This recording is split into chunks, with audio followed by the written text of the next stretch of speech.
Calls daily வருது. So எந்த கால் வந்தாலும் நீங்கள் என்ன பண்ணுறீங்க, அதை எடுக்க வேண்டாம். ஏன்னா நிறைய பேர் மிஸ்யூஸ் பண்ணி உங்கள் வீட்டில் இருக்காங்க இறந்து போயிட்டாங்களோ, இல்லை ஸ்கூல் ஃபீஸ் கட்டுறதோ, இல்லை டூப்ளிகேட்டாக ஒரு பேங்க், இல்லை டூப்ளிகேட்டான அக்கௌண்ட்டு டெய்லி ஒரு நாளைக்கு நிறைய கால்ஸ் வருது. அந்த மாதிரி நீங்கள் எடுத்தீங்கன்னா உங்களோட ஆப் என்ன ஆகும், அந்த ஆப்ல இருந்து இன்னொருத்தருக்கு போய் உங்கள் அக்கௌண்ட்ல இருந்து டிரான்சாக்ஷன் லாஸ்ட் 2 வீக்ஸ் பேக் என்னோட ரிலேஷன் 3 lakhs கிட்ட சீட்டிங் பண்ணிட்டாங்க.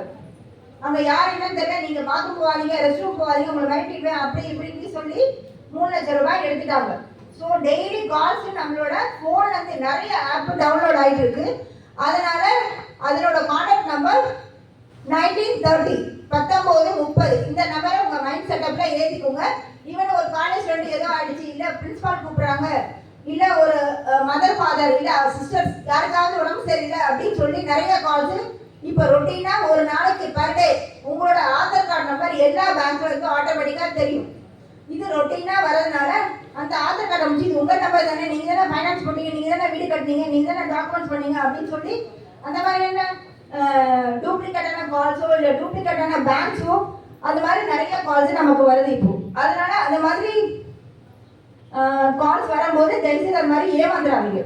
அது ஸ்டூடெண்ட்ஸாக இருந்தாலும் சரி, உங்கள் வீட்டில் இருக்கிறவங்கள்ட்ட தயவு செய்து சொல்லிடாதீங்க. ஏன்னா இன்க்ளூடிங் நானே ஒரு சில சமயம் டெய்லி எனக்கு கால் வரும், ஆனால் வணக்கம் சார் சொல்லுவேன், அப்புறம் ஃபோனை கட் பண்ணிடுவாங்க. இல்லை ஃபைனான்ஸ் கம்பெனிலேருந்து பேசுவாங்க, அப்புறம் சொன்னோடனே கட் பண்ணிடுவாங்க. நான் வணக்கம் சொல்லுவேன், ஆனால் பப்ளிக் அந்த மாதிரி செய்ய முடியாது இல்லையா? ஸோ நீங்கள் எல்லாருமே அதை நம்பரை மட்டும் ஞாபகம் வச்சுக்கோங்க.